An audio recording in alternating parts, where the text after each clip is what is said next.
go ahead and get started. Mr. Placco, can you call the roll, please? Jennifer Hurd. Here. Belinda Grassi. Here. Tom Heck. Here. Lori Krenisky. Here. Jack Miley. Here. This is out of order. What did you do, projects? Is that order? Projects. Yeah, it's out of order. All right, we're going to go ahead and say for the pledge. It's not. I pledge allegiance to the flag of the United States of America and to the republic for which it stands, one nation, under God, indivisible, with liberty and justice for all. On behalf of the board, I would like to welcome all students, staff, parents, and interested community members to tonight's Board of Education meeting. I would like to remind everyone that this is a meeting of the Board of Education held in public for the purpose of conducting the school district's business and is not to be considered a public community meeting. There is time for public comment during the meeting in the public participation section on the agenda. First things up is the approval of the January 29, 2020 board minutes. I'll make a motion. If I can have a second, please. Second. Thank you, Mr. Hack. Is there any discussion? If not, call the roll, please. Belinda Grassi. Aye. Tom Heck. Aye. Lori Krenisky. Aye. Jack Miley. Aye. Jennifer Hurd. Aye. Motion carried. And that takes us to special reports, Mr. Kalis. We have a few teachers here we'd like to recognize for their efforts to make Riverside a great place for a lot of our special students. I'd like to call Nick up here, Mr. Irvine. How's everybody doing? Great. I would like to call up 3 teachers that we have in here tonight, Corrine, Emily, and Elizabeth. Corrine has, all 3 of them are intervention specialists, and they are heavily involved in our special education unit.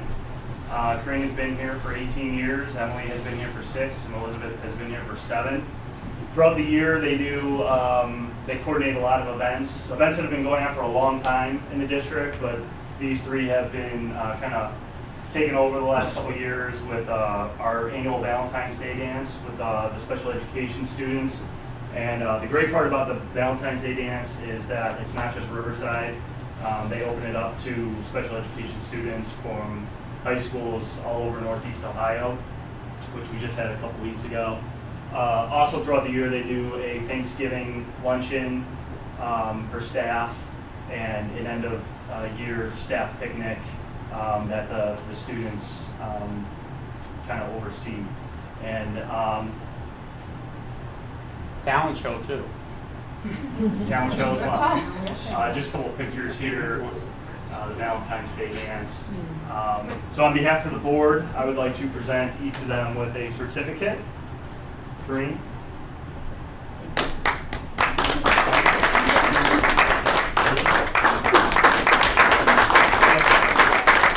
If you'd like to add anything about the work that you guys do and the students you work with, but I should say too, the students are awesome.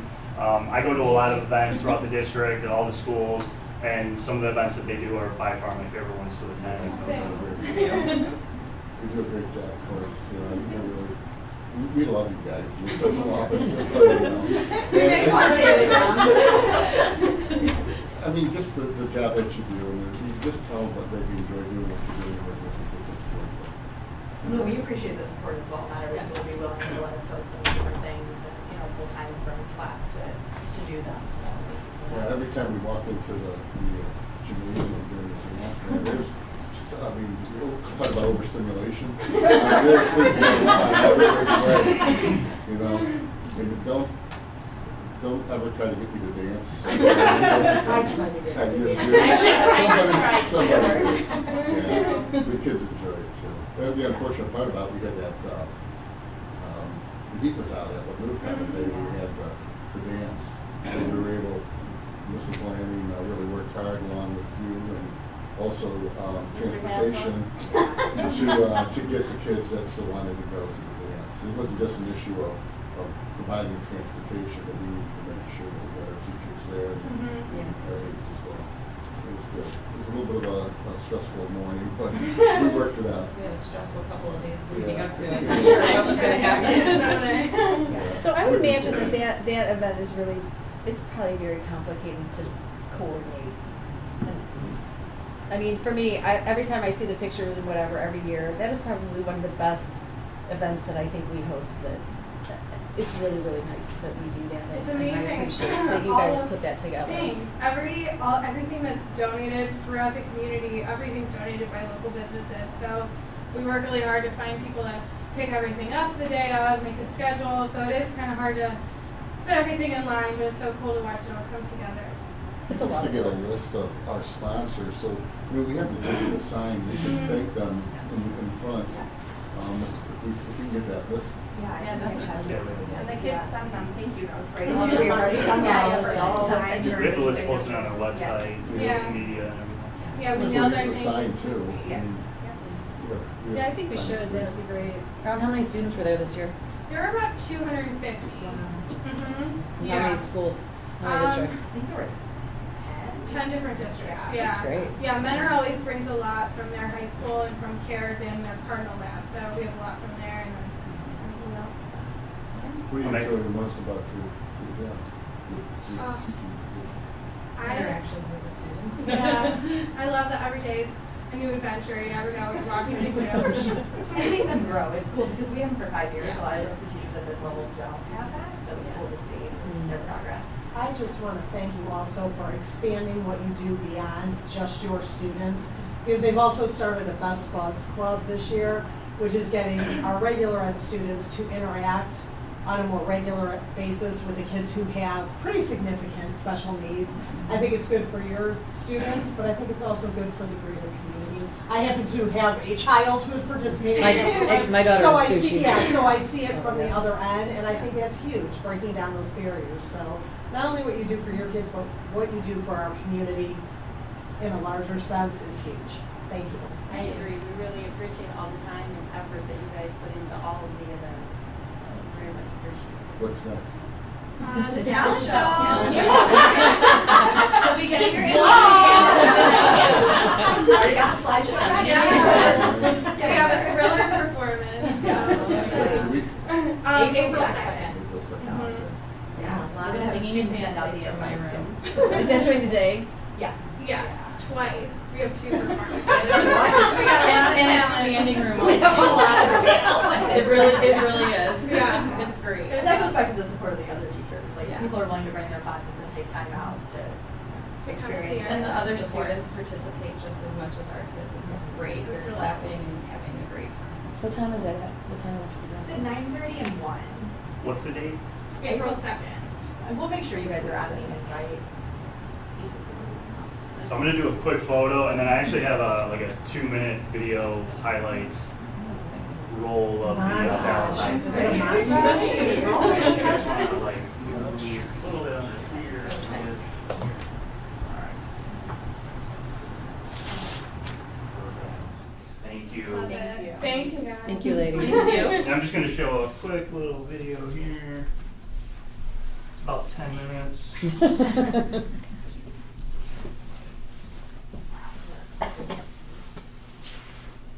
Tony?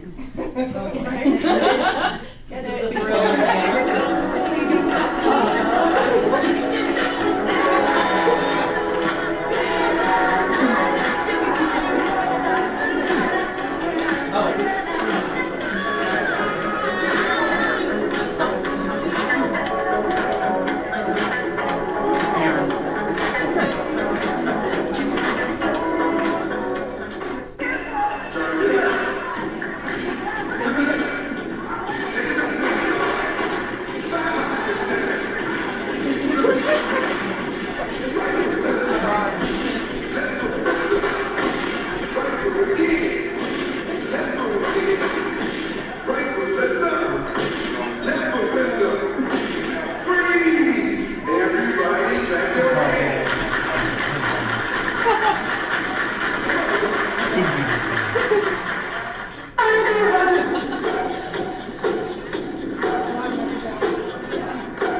What a terrific event. Yeah, every year. That's awesome. That concludes our special report. All right. That takes us to old business. If anybody has anything? Or new business? Is this an appropriate time to schedule a meeting? We need to have I think we need to have a finance and personnel meeting. Probably a policy meeting too.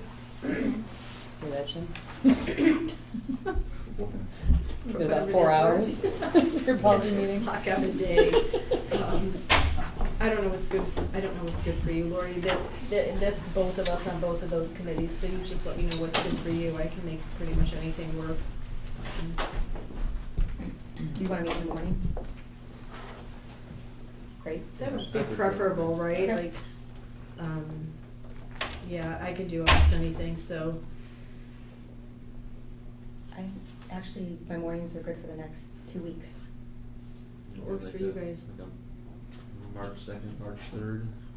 One of those mornings. Either one of them works for me. Or 5th.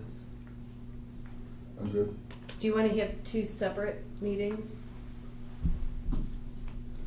What, you want, finance? We should We probably do need separate, one for finance and one for personnel, policy. yeah, and one, Well, a finance separate one for, personnel was one yeah, meeting, right, and one for policy was policy, another. so let's, if we can schedule 2 days, that would be great. Okay.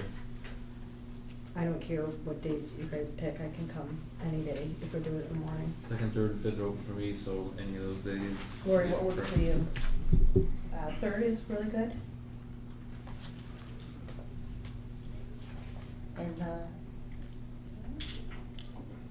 And the fifth would be really good.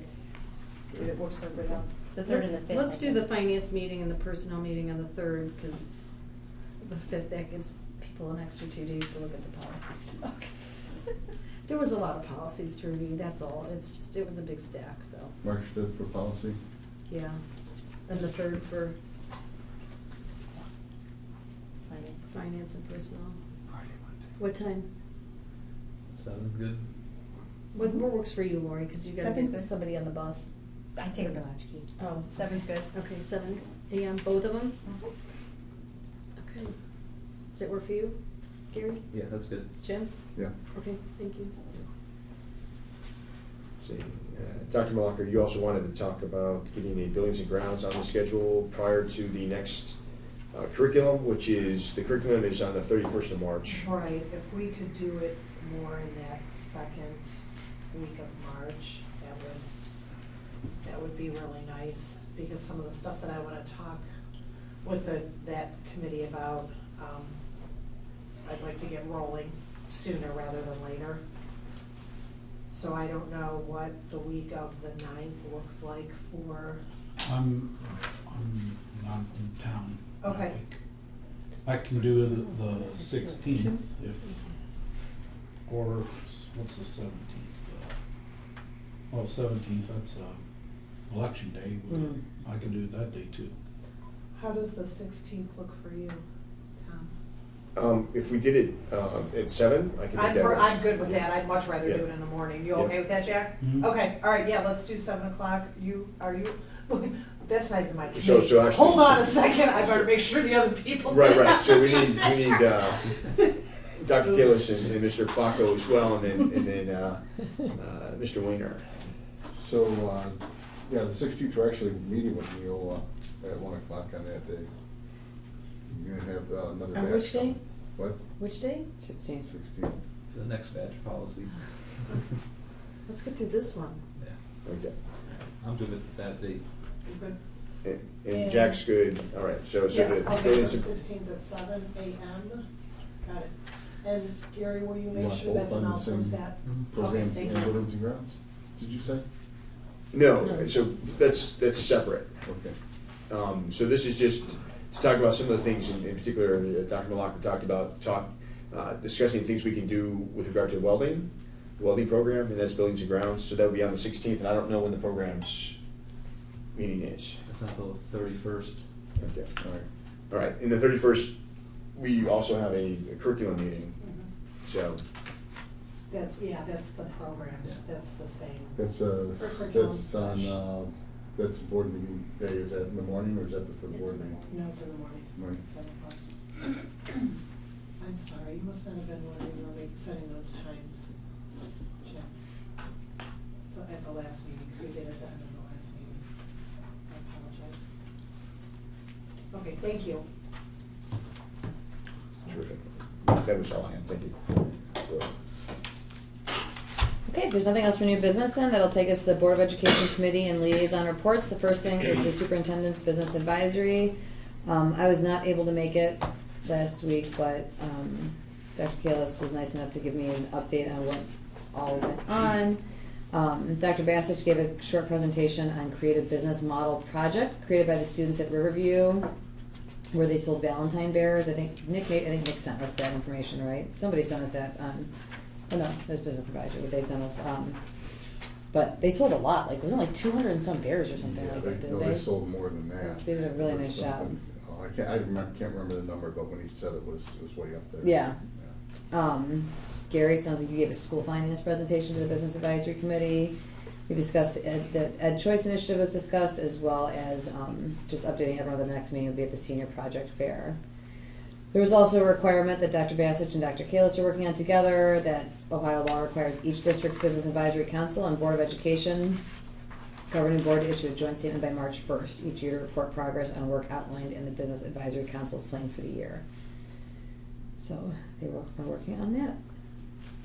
Is there anything else you want to say about it? That's it. I mean, I don't want to put Pete on the spot. Would you know when well, I'm going anyway. Yeah. You know when the Senior Project Fair May is? 27th. May 27th? 7. May 27th? 7 o'clock. In the field house again? Yes. I'm sorry, what time? 7. 7. Okay, and that next takes us to curriculum programming and boosters. Okay, under the boosters, we had a meeting and actually, as we went through all the new elementary schools and the 2 established ones, seems like all the booster clubs are coming together and they're packed almost weekly with events. I can't even list them all, from mother-son activities, the daughter-dad activities, grandparents. I mean, even the bigger schools are having an interesting problem because they're filling up all their events and selling them out. And they're trying to hold the line on profit making, but they still do well because of the number of people that are involved. So overall, very impressive. And the growing pains of bringing the 4 schools into 2, I think they finally got a good handle on it, and they got a good direction for starting next year. Good. And this spring, there's a couple of them that are going to do parent activities too outside the school, so that's good too. And we got the Easter egg hunt coming up as another big event, so that's it for the boosters. Curriculum, we had a meeting on February 12th. Talked about professional development. We talked about innovative workforce grant, and we talked about course changes, upgrades, and modifications.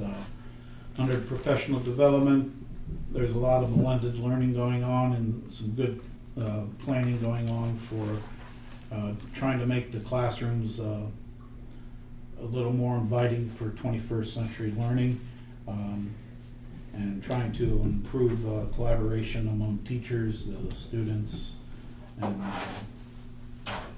in these block schedules that we have. Talked a little bit about school safety and some training that's going on in that area. We also talked about a grant that, was this already approved, the grant? Or it just got trying. submitted. Yep. Okay, so we're trying for a grant that's going to be in collaboration with 4 other school districts, so hopefully if we can get that going, we would have a good model and some good programs that we will be adding to our curriculum for seniors, first year. for sure, if that comes into play. Under course changes and modifications, we're looking at pre-AP curriculum and we envision math, and that's through 6 through geometry, and looking at school testing. And we'll know more about that later too. Tom, anything to add to that? Just one thing I would add is the, I mentioned earlier we're trying to implement a welding program, and it's really for students, really for seniors who did not get accepted to Auburn for welding. But it's really a collaboration with three other districts, Perry, Painesville Township, and Wycliffe. And what's really great about it is that each of the districts bring in their own expertise. So we're focusing on welding. Wycliffe has an EMT program. Perry's focused on construction, and they're looking at possibly renovating a house.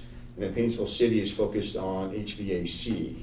And I think this is very exciting. One of the things we had talked about as a board is trying to provide opportunities for students who are not necessarily going to college straight out of school. What can we do to help get them ready for the workforce?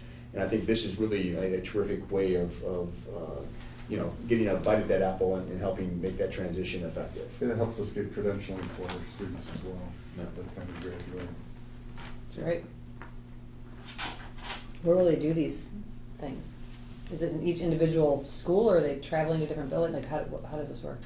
So the plan will be that each school will host their own program essentially. And I know that we had talked a little bit about not competing with Auburn, and some of these programs will sound like they're overlaps, but we've spoken to Auburn, and Wycliffe actually is part of Lakeshore Compact, so they aren't part of Auburn.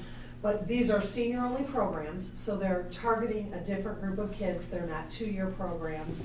And the reality is Auburn doesn't always have enough space to serve the needs of all the kids that we have. In fact, just in the last couple of days, the last week since we had our meeting, I was actually in conversations with Dr. Glavin at Mentor, and they're looking for a senior-only welding program and might be interested, and they are already running several senior-only programs in Mentor. So what will happen is we'll essentially kind of shift kids between the districts, and they will go, if we have a couple of kids or kids that are interested in EMT, they will go to Wycliffe, construction will go to Perry, HVAC will go to Lake Erie, because that's where Painesville City is currently running their program. So a lot of really cool opportunities for our kids. It's really exciting. It's a very cool thing. One other thing, if I may, you talked about the senior English, and it's kind of a seminar program, and it's designed to obviously still get the seniors the English and class they need for credit, but it's done in a way that helps the student really work on their executive functions. And Dr. Malaka, I turn the floor over to you to give a little bit better explanation. So we are currently in the planning phase of running our senior English class a little bit differently next year, and it will be a little bit more flexible. So the kids will still be scheduled into a class, but they won't necessarily have to be in their, butt in a seat every single day during that period. It's going to be a little bit more flexible where they're scheduling time with those teachers. There will be large group times that they have to be there. There'll be small group times that they schedule with the teachers. And then there may be times that they can just go to the media center. They might have a delayed start, and maybe they don't have to come in that block. So we're still working out the details. We'll be shared with the parents, we'll be shared with the kids, they'll be on a contract. But the idea is if we truly, what I hear from business people, and I've had a lot of meetings in trying to create some of these new programs, is that the kids don't have the skills, the soft skills. They don't stay on their phone, they can't manage their time. We can only manufacture that so much. We have to actually start creating situations where they have to use those skills. So in a controlled environment, if we can start to give them a little bit more freedom, start to manage their time, but under our guidance, hopefully that will allow them to start to grow those skills that colleges are saying that they're missing, and businesses are saying they're missing when they're coming out of high school. So that's another avenue. But there will be full disclosure to parents. There'll be all kinds of communication about it. So it's not out, and it doesn't change anybody's schedule. You're still signing up for senior English. It's just how we're gonna run the programming is gonna be a little bit different. That's all senior English? Senior English, yep. With the exception of an AP class. So if you're taking a regular senior English, then yes, this will be, AP runs a little bit different anyway. Yeah, I think that's very exciting, Yeah. and again, trying to figure out how to, your students only in the district's maximum of 12, 13 years. What can we do to enhance their ability to transition from an academic environment into the real world? And these are all things that I think are very positive. So It's good stuff. yeah. That's exciting. That's a good report there. Thanks. All right. If there's nothing else from that, then let's move on to finance and audit, personnel, legislative. Okay, so finance and audit, we obviously haven't had a meeting, we just scheduled one, so that we'll be doing that next month. Legislatively, there's a lot going on legislatively. Dr. Kalis, Mr. Platko, and myself went down to Columbus on Thursday and spoke in front of the House Committee about Senate Bill 89, which is the Ed Choice voucher program. It was a really great experience. I'm really glad we went. We had some really positive things to say, and we got to go first, which was really awesome because the legislation was going on for 10 and a half hours to 11 hours a night, and it started at 5 o'clock. And we didn't know what time we would be scheduled to speak. So when we got there and found out that we were first on the agenda, it was pretty great because the room was still full. But we had some good things to say. We have it on the website, if I'm not mistaken, correct? We don't have that on the website? No. But we do have the testimony. It's available. It's online if you would like to watch it. So we did that, and there is the committee listened to 10 days of testimony, I believe it was. There were all kinds of folks from private schools and parents and school districts from all over the state of Ohio who were there in attendance. It was interesting to read. You can read all the testimony. You can read all about that. They've posted all the testimony online, and I don't know. It's just a great experience. I think we should do more of it as a district. We are a large district in the state of Ohio, and I feel like that is one of the things that we always kind of sit back and allow everybody else to go and speak for us and on our behalf. And it's just a really quick trip to go down there and testify on things that are important to us as a district. And I think that if we find issues, not just Ed Choice, but other things that we feel are important that speak to our community, that we should go out and do that more often. So as we see calls to testimony from OSBA and the other organizations that are doing that, I'm going to be putting that word out that people who want to go do that, please let's do that. I feel strongly about some things, and again, things that you have a personal interest in, we should really go out and do that. So it was a great experience. So just an update on Senate Bill 89 and House Bill 9. The Joint Committee recessed for the rest of the month, pretty much until March 23rd without making a decision. And so they will come back March 23rd and have 1 week before the deadline again now to make a decision on Ed Choice vouchers. I think that's a really pathetic thing that the legislature has done. And I feel bad for parents and families out there who are trying to get vouchers, like that they can't make a decision because the legislature has been putting that off. And so we sit and wait. That's all I have. All right. Takes up buildings and grounds, operations, alumni. Sure. Let me start with alumni. There was a meeting on February 10th, and just the main thing from that I was able to attend is that the deadline for nominations for the Hall of Fame has already passed, but from an alumni perspective, we got 5 new applications, and there are 17 remaining from previous years.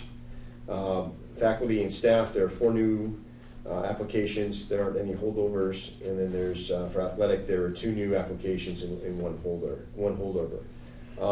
But I just we have just quite an array of pretty impressive folks in all facets, whether they're alumni, staff, or athletes from Riverside, and it's just it's a neat thing to go through the Hall of Fame and recognize that excellence.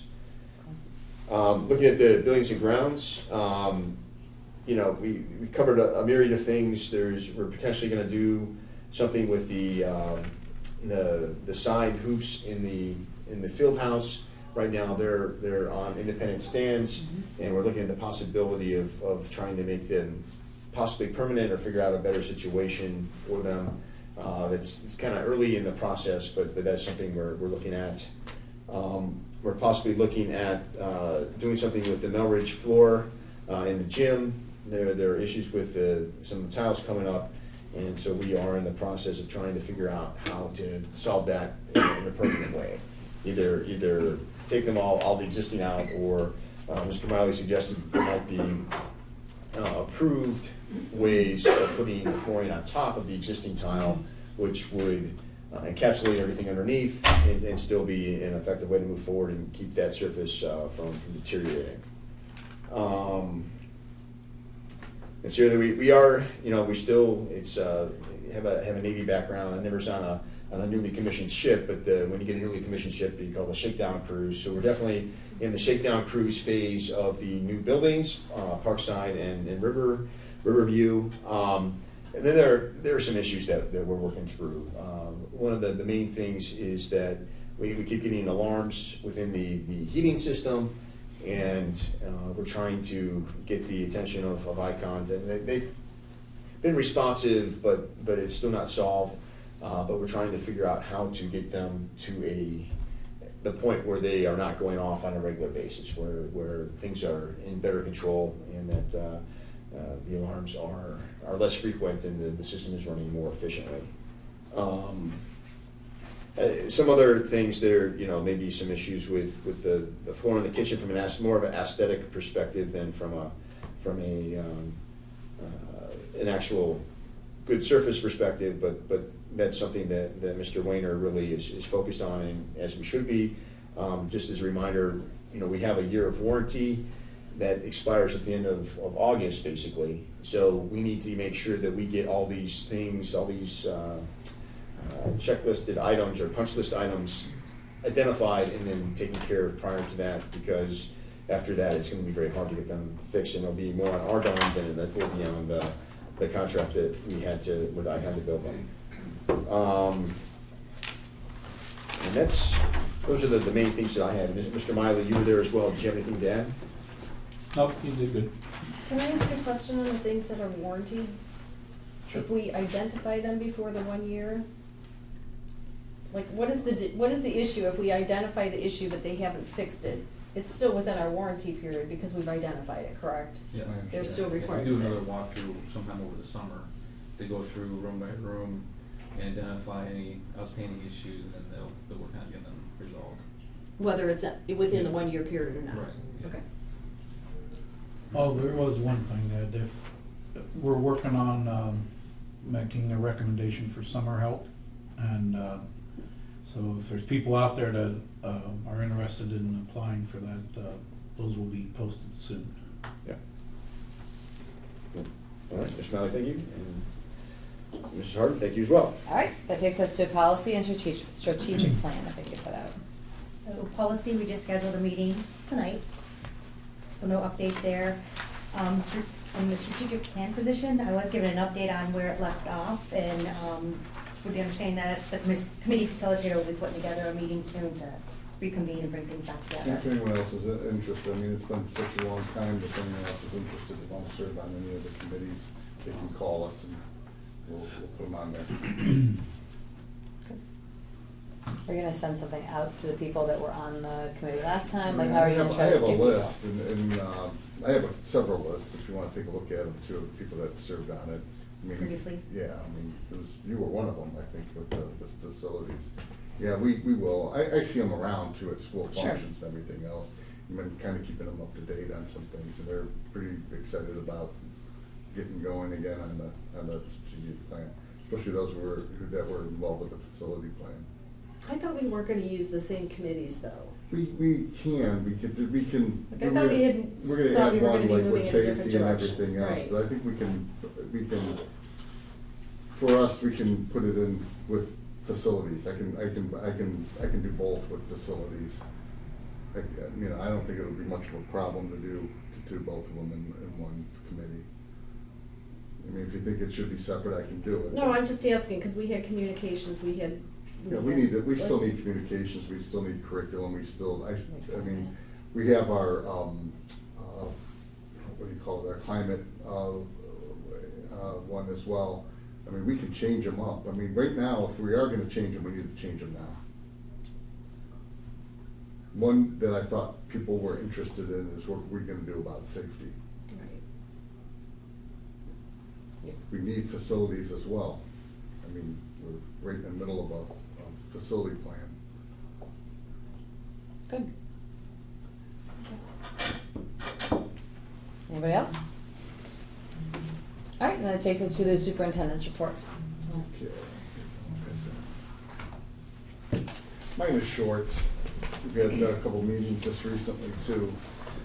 Like Mrs. Grassi said, the voucher expansion would impact about 1,200 schools, one of which, thank you, is Riverside High School.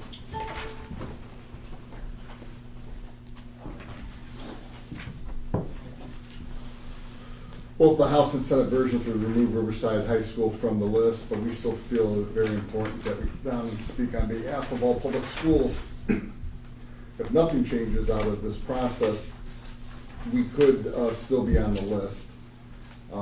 Right now, there's, like I said, two versions of the House and the Senate. The House doesn't think the Senate went far enough not to expand the vouchers. And the House version, there's a difference between performance-based vouchers and also income-based. They're all sorting that out right now, but if they don't make any changes by the deadline, which is April 1st, Riverside could stay on the list, and we could be on the hook for about $1.7 million if those kids that are already in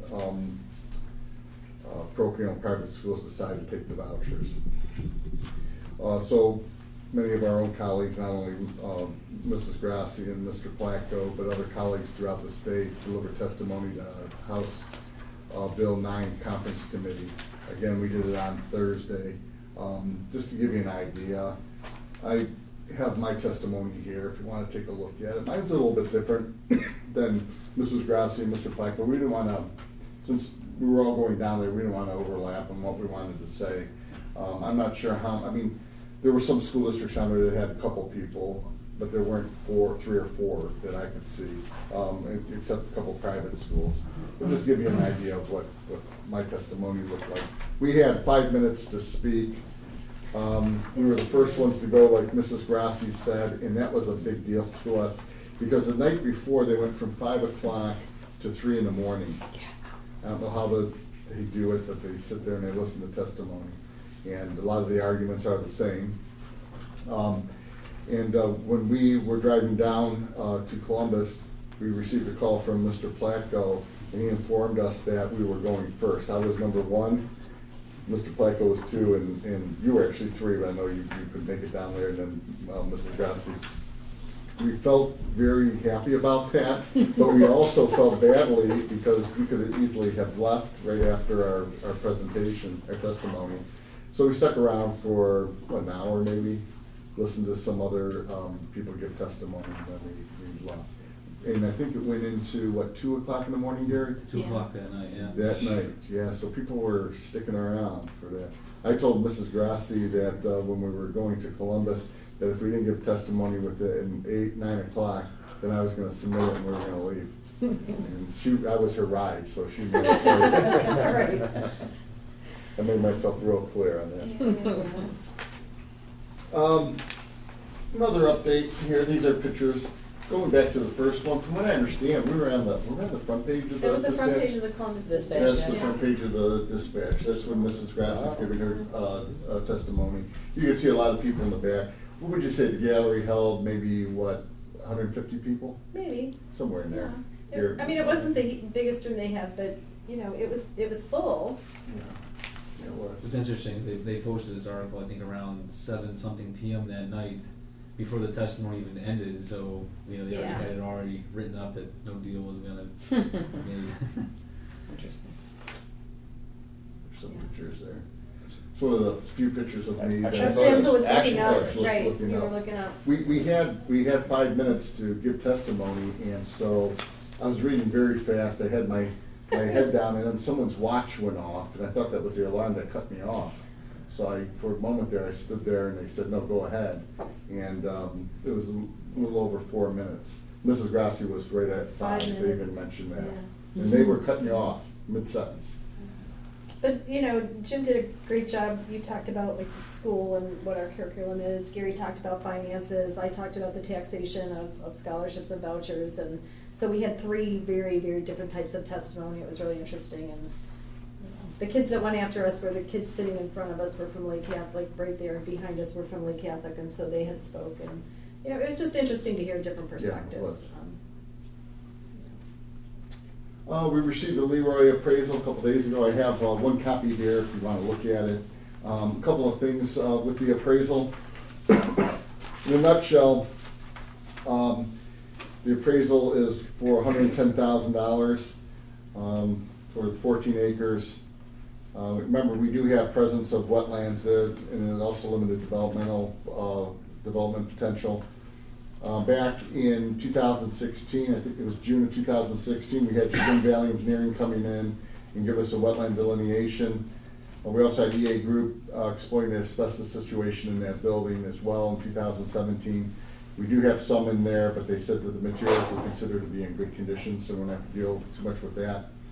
If you go to the auditor's page, you're gonna find that the land itself is worth $224,750. The building, $711,870, for a total of $936,000.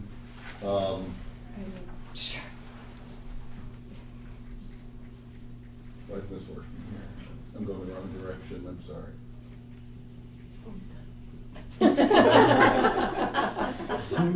Okay. Thanks. That's how he drove last week too. Yeah, you make me nervous, that's all. Yeah, I almost, double time. Might have been on purpose too. Right. I had to remind him he was going backwards. Anyway, all right, so, you know, we were talking about zoning a lot with Haddon. So I looked up the zoning here. We have R2 zoning, which is rural residential. And what's permitted on this site is single-family or our single-family dwellings, community centers, fire station, township hall, cemetery, and public parks. Cemetery, I believe, is both township and private cemeteries. Conditional use for this property includes schools, libraries, museum, church, hospital, nursing home, assisted living, university, daycare, residential care facilities, telecommunication tower, bed and breakfast residence, and also mining, believe it or not. But if you want to look at it, this goes into detail about where Leroy stands in terms of zoning. We are going to have a public auction April 3rd at 10 o'clock. We're going to have a representative from Brinson McIntyre and Seed there to conduct the auction. I believe it's going to be David Rose, correct? Yes, David Rose. David Rose will be there. And authorizing that's on tonight's agenda on the Buildings and Grounds. Do you want to add anything about advertising or anything else that has to do with this? Yeah, Mr. Caroline and I put together a press release that'll go out after it's approved to give that notice to the public of the time and place of the auction. The auction will take place in this board conference room on that date, April 3rd at 10 a.m. And at that point, you know, we'll see who, if anybody bids. If you get a bid, at that point, you know, the board will decide at the April 28th meeting whether or not to accept or reject that bid. If we don't accept any bids and we reject, that puts us past that legal requirement, and then we can move forward with a private sale. But at the same time, we're also pricing out demolition as well. So, you know, if the auction's unsuccessful, then we can just move forward with demolition if we want to go that route. And also, the township has expressed some interest. It's just they don't have the financial means, and they've been working on some type of ideas of what they could possibly do if they choose to acquire the property. Also, the abatement estimate from the appraiser was that it was $40,000 to $85,000. We thought it would be a little bit lower originally. And I'm not sure how accurate, that's a big spread anyway. If you consider the property is worth $110,000 and the asbestos abatement is, half of that, we gotta really think long and hard about what we would be willing to accept when it comes down to a sale. Can I ask a question? Do we have to have the building emptied out before that auction or no? No. No, okay, No, because we- I'm walking through with Brian Yeah. Goodrich We to actually see learned- what is worth saving and what's not We saw- in there, because we have a ton of stuff stored over there. We still have some over at Hale Road we need to. Right. remove. Yeah, and that's what's so, okay. We went through some learning pains with, when we did the Madison Avenue demolition, because we had to put together a list of what we were taking out of the building, and we're talking with Mr. Wayner, and we put down that we're taking out classroom furniture. Well, our intent was we were only taking out the good furniture that could be repurposed, not all the furniture, but the contractors interpreted that as all the furniture. So we found out about a week and a half before we turned the keys over to like, hey, you gotta get this furniture out of here, you said you're taking it out, and we're like, what? So then we had to get all the furniture out and dispose of, because they didn't factor into the pricing, because we listed that we were taking out the furniture, and that was interpreted as all the furniture. So we won't make that mistake on this one if we decide to do that demolition, just, made a little more work for ourselves and had to figure out how to do the rest of that stuff. We've had a few random inquiries over the past couple of years too, I believe, where some people out in the community calling about it. Yeah, and I kept notes of those people, so I'll make sure I reach out to them and let them know that, that the auction's coming up, if that's approved. I also wanted to congratulate Alicia Eliassi. She's a sixth grader. She's our district spelling bee champion, not only our district spelling bee champion, she was also our Lake County champion. And don't let her small looks fool you. This kid's a giant, and she'll slay you. She went into that Lake County competition, and I think there were 10, 11 other competitors, and she did a heck of a job. Now she's going to the Tri-County competition, which will be on March 10th at 9:30 over at the ESC of the Western Reserve. Now, I know that the other representative, the other student that won in Geauga County is from West Geauga, because I'm already hearing some smack talking from Dr. Mark Ward over there. And there's also one from Ashtabula County. I'm not sure what school district the student is from. But if you can make it, it'll be Tuesday, March 10th at 9:30 over at the Western Reserve. Where is ESC. It's LGCA. Oh, okay. Over that way. Yeah, this she won a couple of years ago, our district won. And I think there were one or two in between years, and now she's back in it again. She takes it very seriously though, too. March 10th at 10 a.m.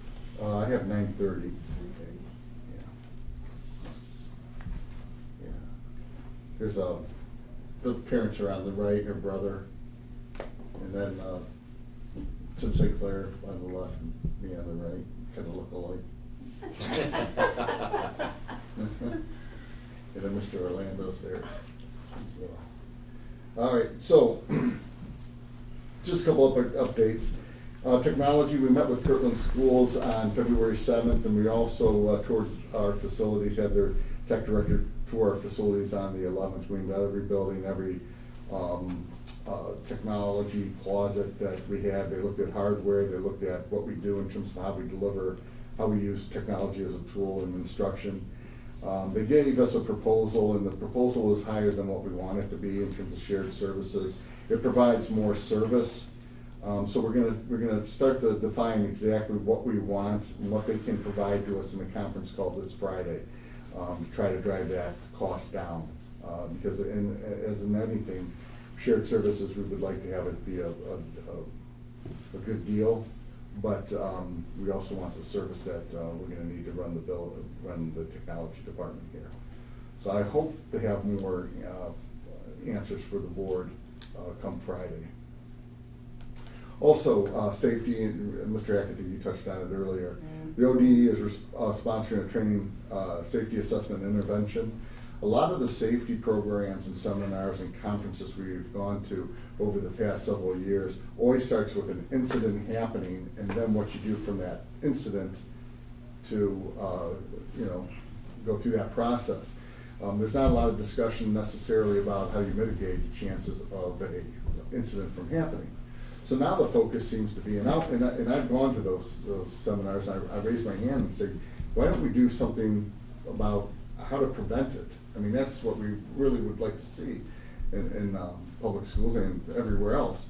So now they're providing these trainings where they're trying to give school district representatives tools to identify potential signs of a threat, okay? And what we're doing is we're putting a team together at Riverside, and we're going down to the ESC of Northeast Ohio, and on May 19th, and they're gonna try to give us some training in terms of how you identify threats, how you develop interventions and plans to protect and address the underlying problem, what kind of procedures and programs you go through to try to help a child if you think that the child might do something that obviously wouldn't be acceptable in the school setting.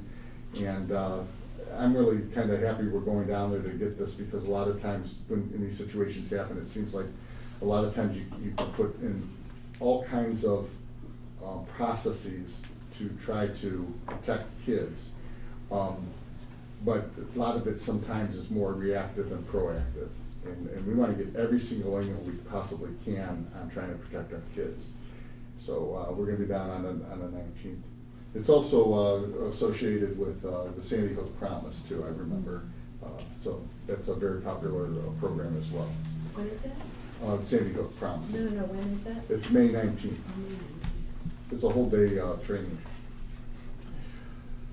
That ends my report, but I asked Melissa to provide an update regarding the Striving Readers Grant, and she has some good things to report to the board. So we are wrapping up the final year of the Striving Readers Grant, and just to refresh your memory, the Striving Readers Grant, we got it was a 3-year grant, but the first year only lasted about 4 months.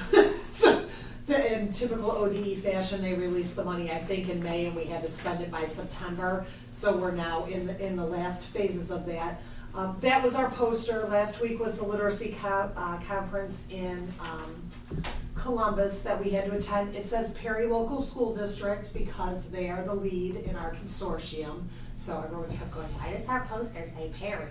It says Perry because they were the ones that were the responsible entity. But it was a partnership with Perry, Fairport, and ourselves where we were looking to raise our literacy awareness of our 6 to 12 teachers. So our K-5 teachers are really good at being reading teachers because that's what you do in elementary school, but we're looking to kind of support high school teachers in all subject areas to better teach students to read and write and think critically that way. So we had some really good professional development come out of this grant, but a lot of supplies, not only for classrooms, but supplies for teachers.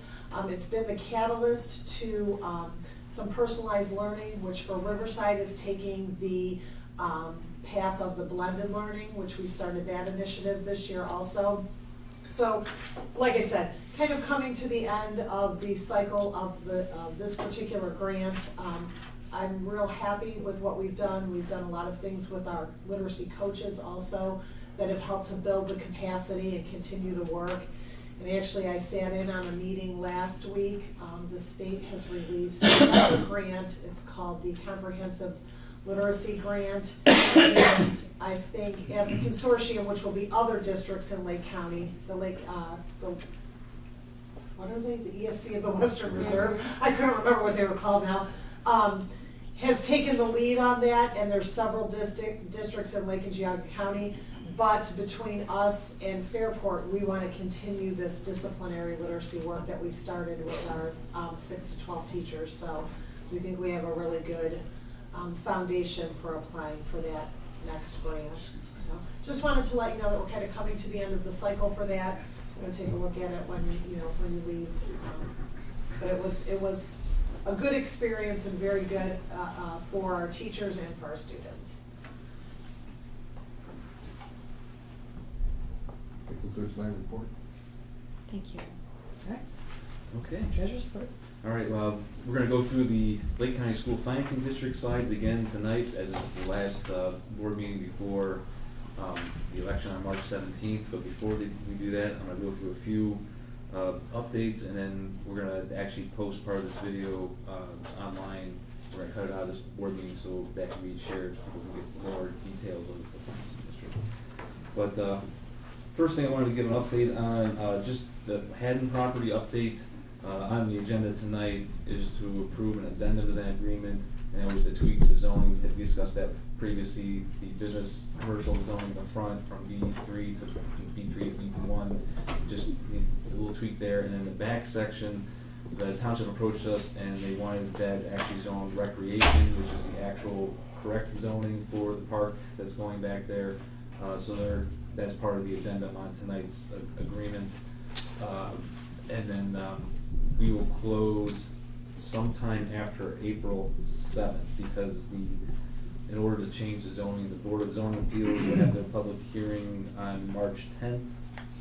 Then the trustees will receive that recommendation of the zoning change on March 18th, and they have to schedule a public hearing on that, which their next meeting would be April 7th, to have that public hearing on the zoning change, and then for approval. So once they have to go through those legal steps to get that zoning changed, so we figured we won't close on the property until that zoning is implemented, so we'll close on the back portion on April 8th or shortly after that. That's the one where they wanted us to move that up.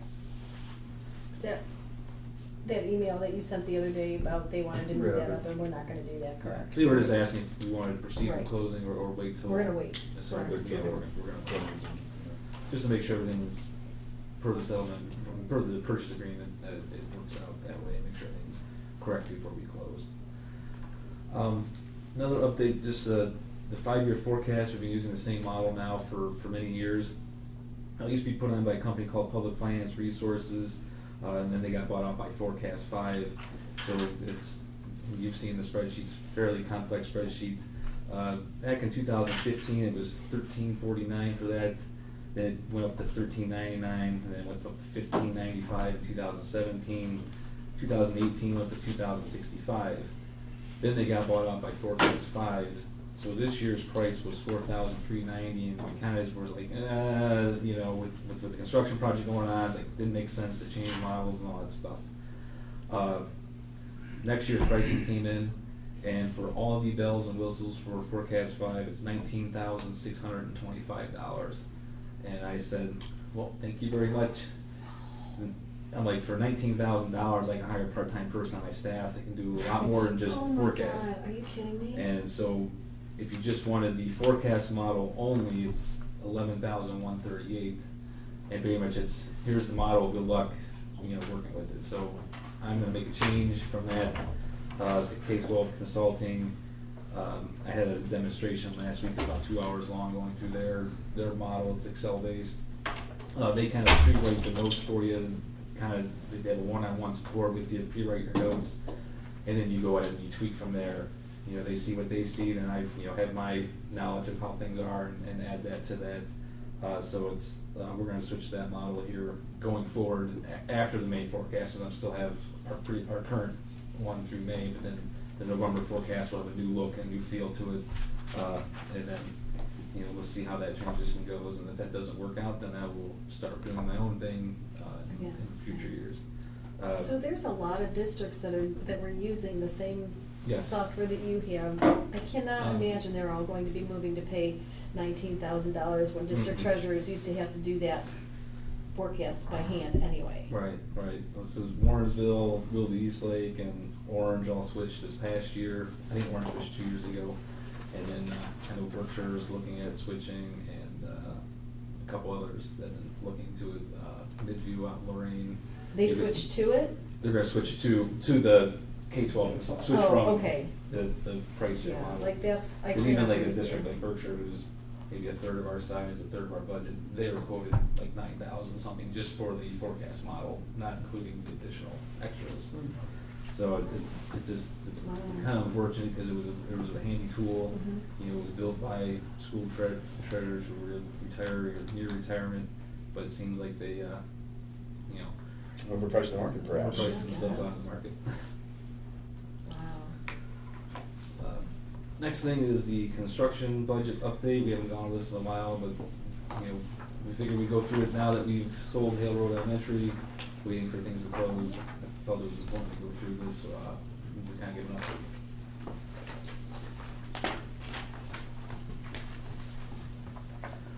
update. So right now, our cash balance in our building fund is just shy of $1.3 million.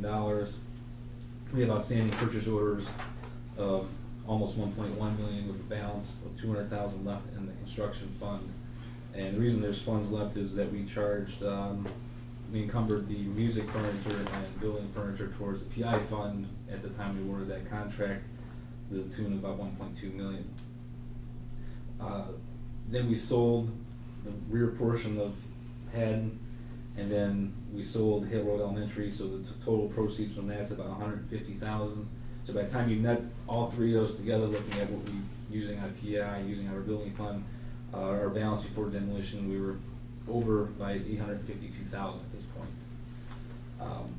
The demolition and abatement expert estimate for Haddon and Leroy is just shy of $500,000 for a total final overage of about $1.3 million.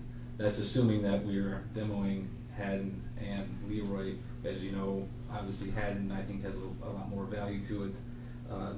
Leroy not so much. So, this is subject to change more in our favor here in the future, I believe.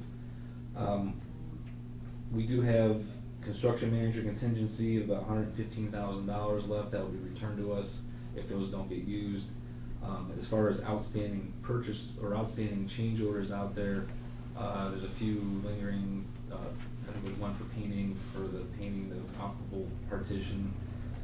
And then the biggest change order out there that might be significant is at Parkside. They're getting pricing on fencing off the retention basins because they're not as dry as they originally intended to be, and also because of the slope of the parking lot and the way it curves. There's no curb there. Putting up a guardrail around the retention basin so no one ends up in the retention basin. I noticed that a couple of weeks ago. Yeah, so I'm not sure where that's all gonna come through at, but it could be somewhere in the $50,000 to $75,000 range. I haven't seen pricing, I just heard it's not cheap. But I think it's important to have that because we don't want anybody wandering through the retention basins and nobody driving through the retention basins either. Totally true. Which luckily it's been a pretty dry winter so far, so hopefully we can get that and get it board approved and get that hopefully over the summer, get that all put in place.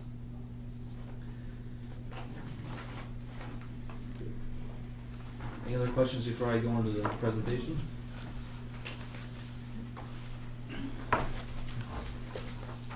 Okay, we're going to go through the slides here on the Lake County School Financing District, the renewal levy, which is on the March 17th primary ballot. We've gone through this presentation probably 2 or 3 times in the past. I tweaked some things, I've added a few things just to put a little more information out there. So, levy purpose and background, a resolution adopted February 6, 1990 created the County School Financing District known as the Lake County School Financing District for the purpose of levying taxes for the provisions of the following specified educational programs and services by the school districts that are part of that financing district. So the levy proceeds should be used for the provision of necessary personnel, materials, supplies, and transportation for instruction in language arts, social studies, mathematics, fine and practical arts, health and physical education, science, and business education. The current districts in the financing district are the Madison Local School District, the Painesville City Local School District, Perry Local School District, and Riverside Local School District. So this will appear on the ballots in all 4 of those districts. Here is the vote and passage history of the levy. It was first approved in November of 1990, and it had been renewed every 5 years since, except for this past November for the next 5-year renewal. It failed. 8,290 voted for it, as opposed to 8,320 against it. That was a difference of 30 votes, or 0.18%. That election went through the recount process with the Board of Elections and confirmed that that was the final result. I think the important thing is that, you know, every vote does matter, especially, you know, being that small of a spread on over 16,500 votes cast is unusual to see that. Here's a copy of the ballot language. It will be issue 2 on the ballot, and it says a renewal of a tax for the benefit of the Lake County School Financing District for the purpose of current expenses for specified educational programs within the territory of the Lake County School Financing District at a rate not exceeding 4.9 mils for each $1 valuation, which amounts to 49 cents for each $100 evaluation for 5 years commencing in 2020 versus due in calendar year 2021. This kind of goes through some of the language that is, you know, put together by the Board of Elections based on Ohio law. We don't set the language.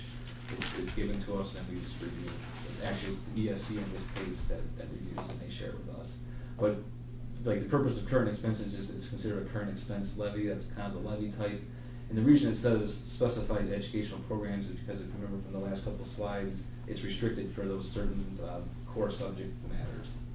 And then the millage is 4.9 mils. That's the voted millage. It's on the ballot, but that's not the millage that's being paid. It's paid on the effective rate, and we'll go through the effective rate here in a few slides. So how does Riverside use the funds? We account for it in a separate fund, which is Fund 30. I believe all 4 districts are doing that.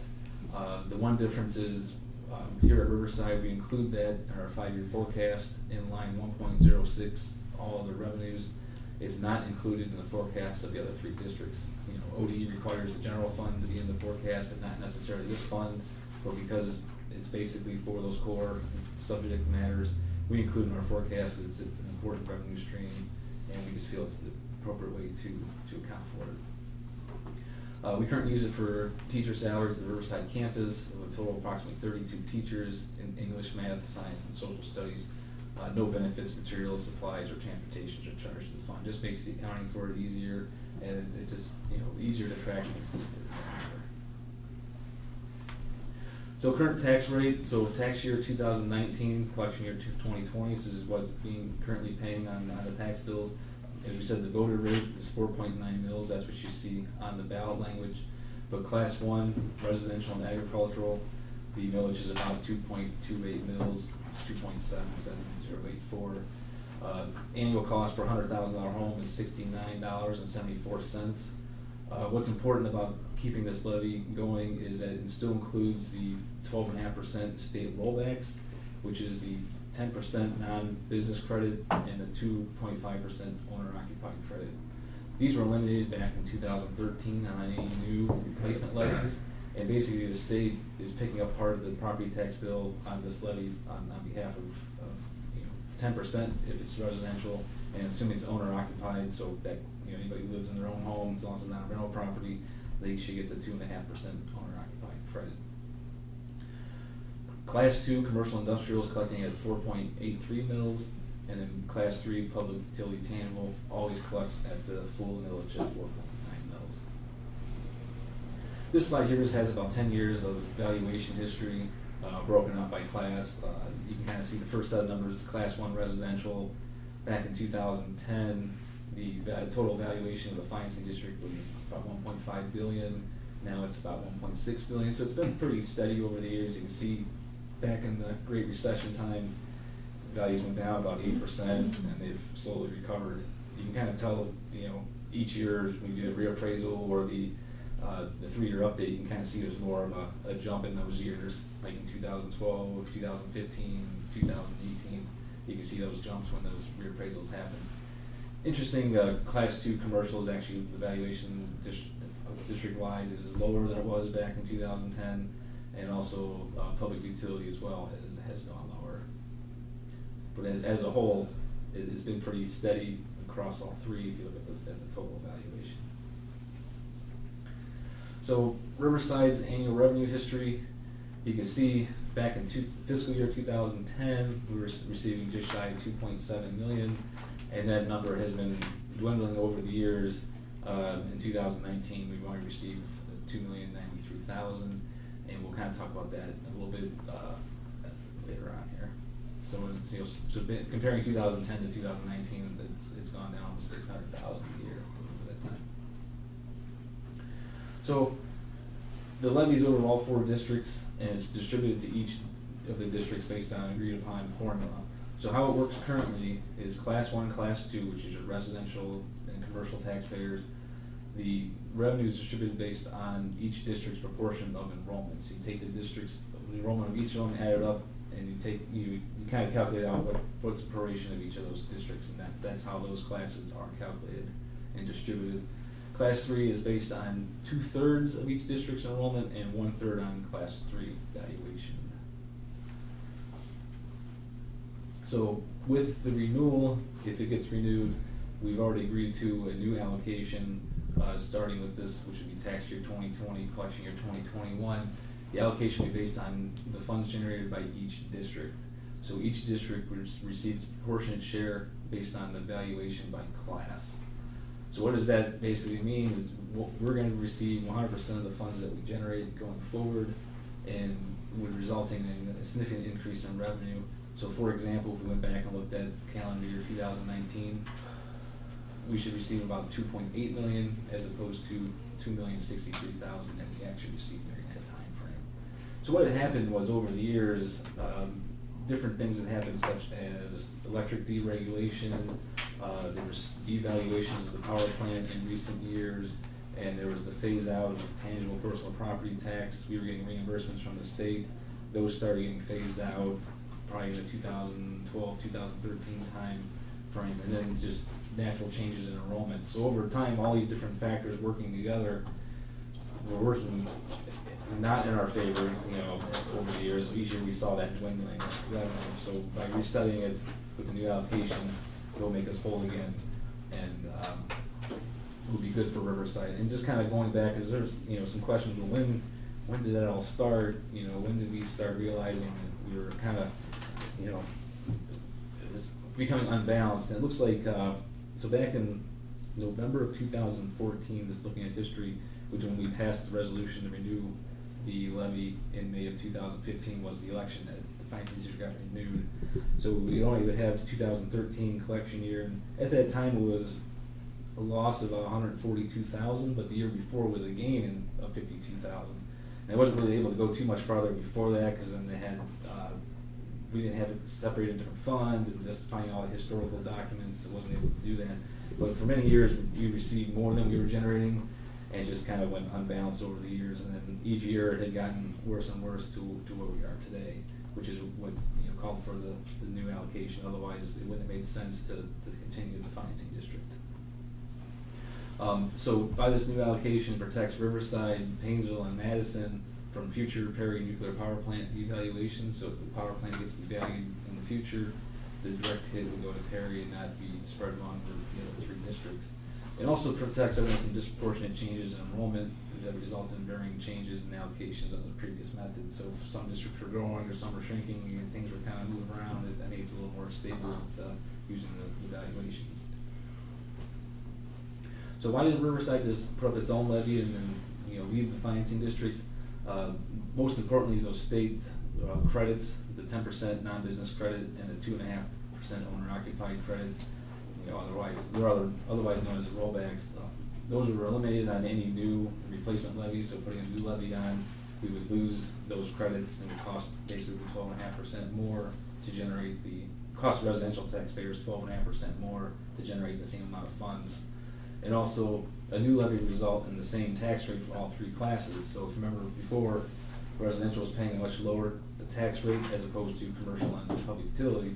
If it was a new levy at a certain millage, all 3 classes would have the same millage amount. So basically, at the end of the day, a new levy, the savings would go to commercial and public utility and not necessarily to the residential taxpayers. And then here's a few examples, get a little bit into the weeds here of the calculations, but if you were to place the 2019 calendar year revenue, which was $2,063,000 based on current valuations, Riverside would need to pass approximately a 1.846 mil levy, as opposed to the current residential rate is 2.77. But you have to factor in that 12.5% non-business credit and owner-occupied credit. So the cost per $100,000 home would be $64.62 versus $69.74. It's only a difference of $5.12 per year, 43 cents a month.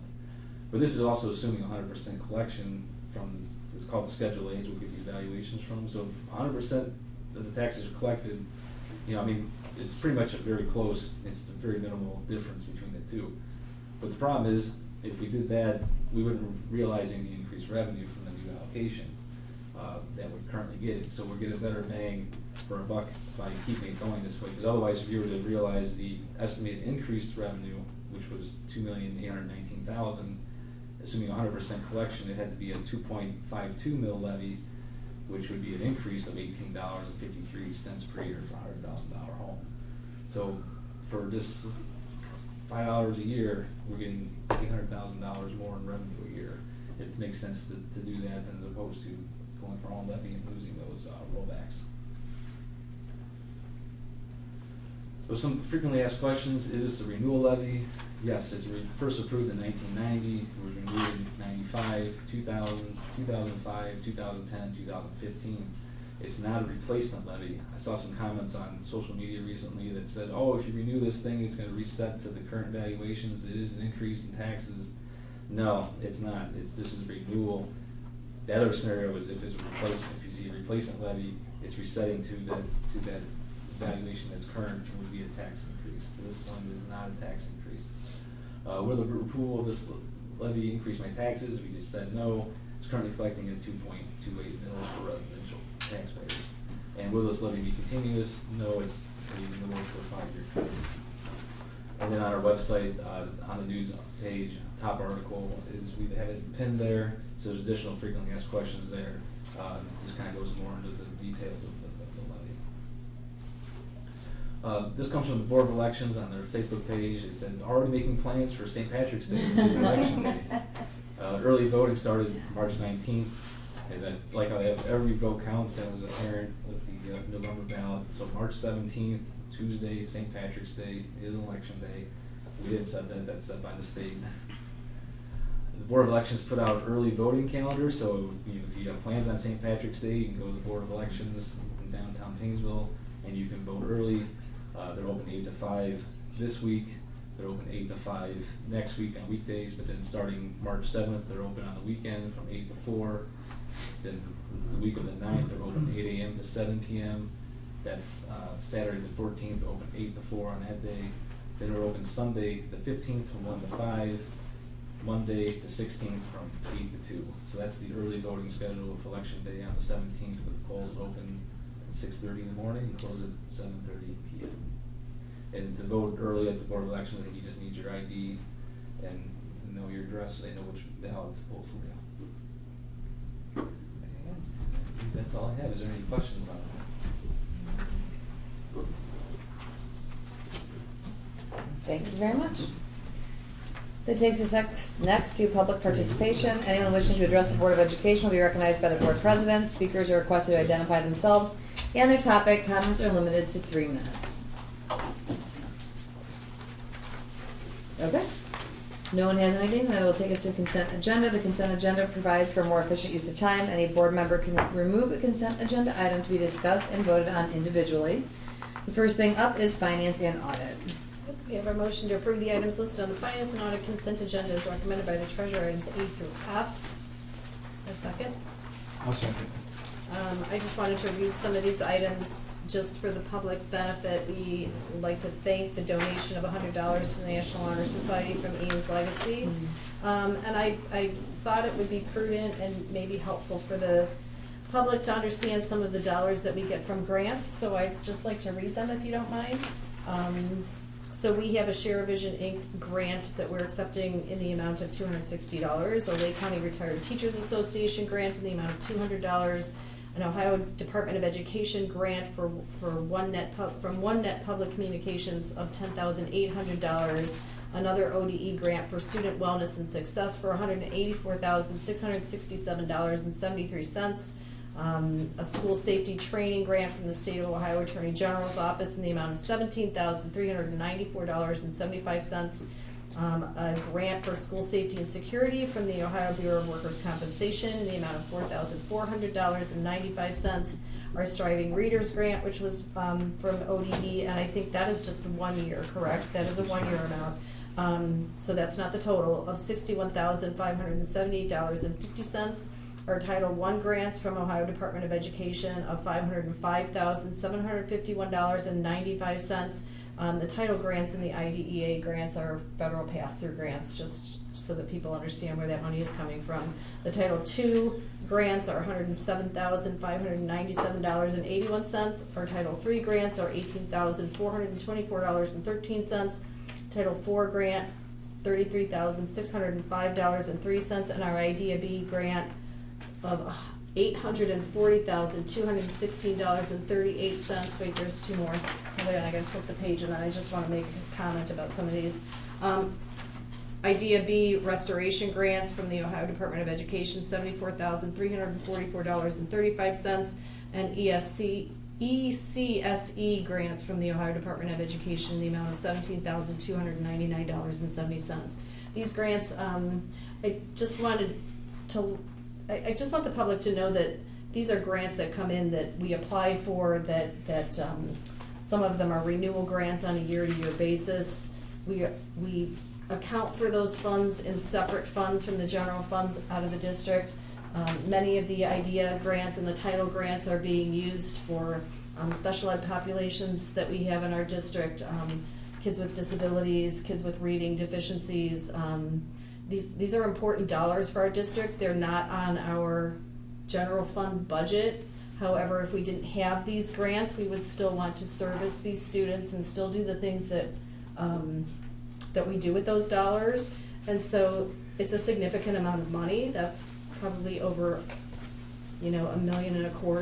That's over $1.5 million right there. So I just think it's important for the public to know that, in addition to tax dollars, that we are working really, really hard, and the people in this district and, our curriculum office and our superintendent's office and all of our administrators are working hard to make sure that we continue to receive these funds. We have to report on them separately. We have strict reporting requirements.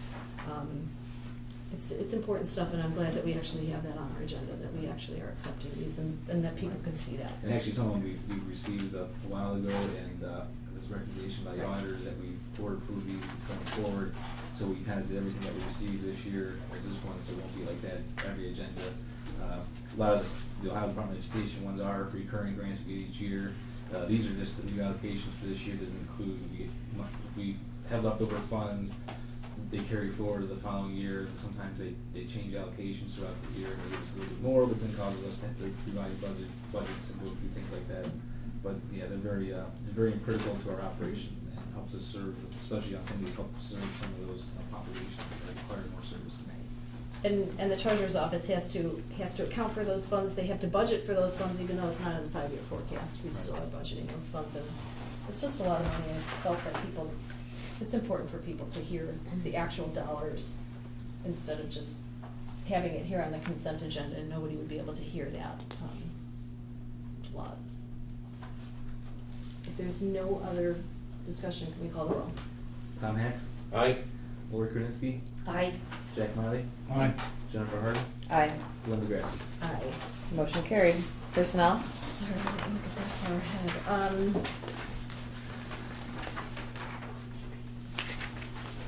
Do we have anything here separate? Yeah, we do.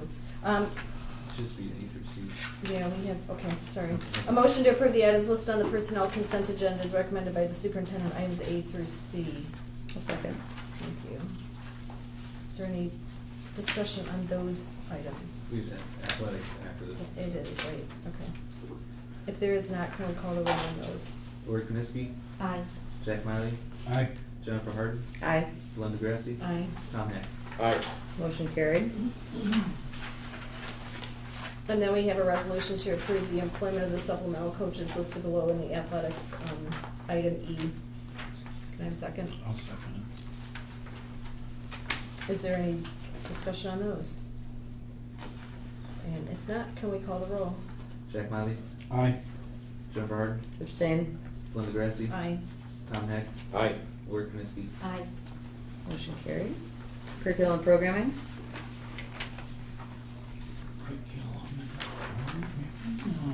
Motion to approve the items listed on the curriculum and programming consent agenda as recommended by the superintendent, A through C. I'll second. Thank you. Any discussion?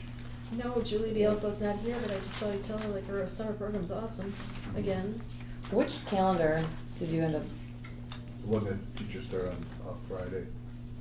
So it's Friday, Monday, and then students will start on Tuesday. By doing that, we wouldn't have to have the kids come back like in the second week of June for Right. one day. Gotcha. So what is the start date for students? 25th, The 25th? Tuesday the 25th.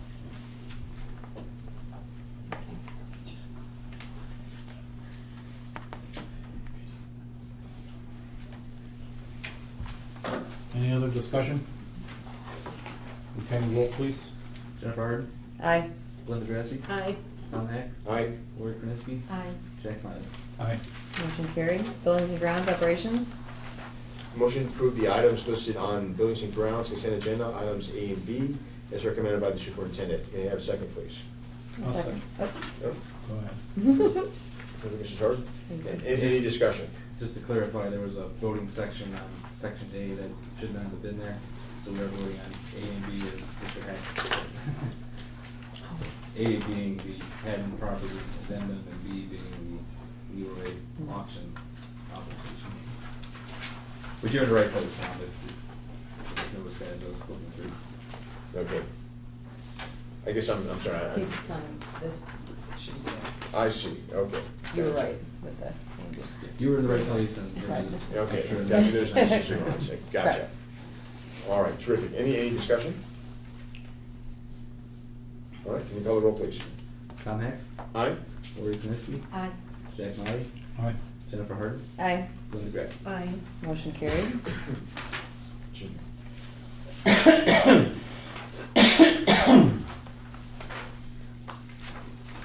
Okay, and then, Policies. so we need to go over the revised policies, correct? So, It's just her first Just read. there. for the first reading of the revised policies, which will be voted on at the next board meeting, which is the 31st of March. And, yeah, I mean, it's just, they're all listed there, they're available. If anybody wants to see them, we're gonna have a policy meeting, and if we make any changes to any of those policies, we'll do a new first reading on anything that gets changed. And if we're ready for the next meeting, approve, or if we need to defer, we can do that as well. And then I understand there's a new set. Happy day. Okay, cool. All right, that takes us to the Board of Education update. If anyone's got anything?